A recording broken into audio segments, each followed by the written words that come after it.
I'm Lucy Bronze, an international football player for both England and Manchester City. Hopefully, I can help by sharing how I felt becoming a teen, making it a little less confusing for you. Find out more at becomingateen.co.uk.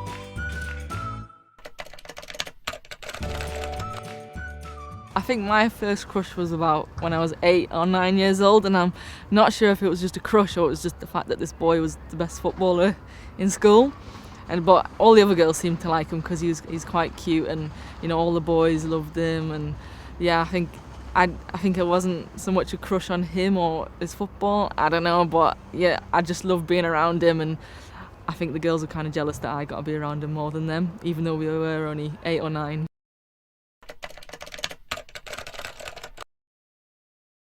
When I was younger, it was kind of obvious because a boy would hover around you, and normally boys stay with the boys, and if they're near a girl, it's a bit obvious. And I think when I was growing up, because I played football, there was a boy that he kind of would not hit me, not in a violent way or anything, but he would just kind of do a little punch and stuff and want to have a little play fight, and I'd just be like, this is a bit odd, but everyone would be like, oh, his mates would be like, oh, he fancies you, Lucy, he fancies you.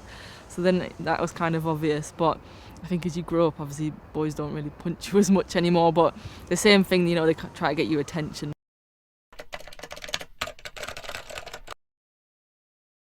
I remember being a little bit nervous and a bit scared, but then after it actually happened, I was a bit like, oh, was that it?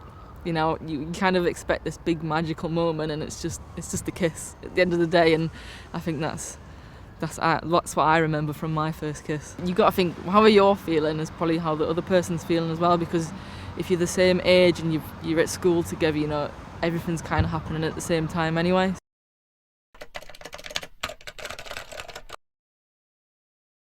I do have, a core group of friends who I've known since I was very little.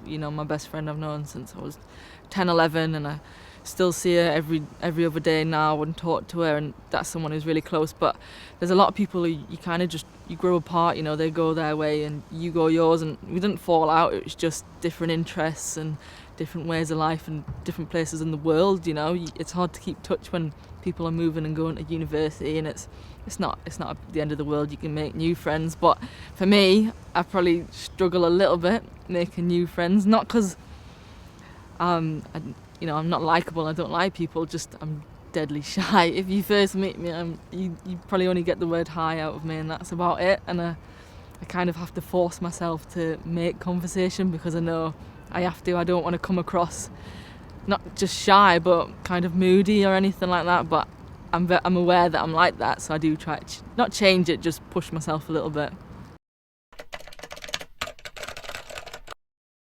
My sister's 7 or 8 years younger than me, so it's quite a big gap, and I kind of went through everything with my mum telling me everything, which was fine. I didn't mind, but it is a bit embarrassing and it's a bit awkward, and there were maybe a few things that I didn't want to ask, but when I got older, I then kind of took it on myself to do that for my little sister, knowing that my sister she idolised me when she was younger, and she looked at me as a cool big sister. So I thought, you know what, I'll go and tell her everything she needs to know. I'll be the kind of mum without being embarrassing like mums and dads are, and anything she wanted to ask me, she could ask me. I would make fun of her, of course I'm a big sister, I have to, but I wouldn't tell anyone, and I think it's probably a good thing for her, and I think it's helped her a lot more than she'd probably let on now.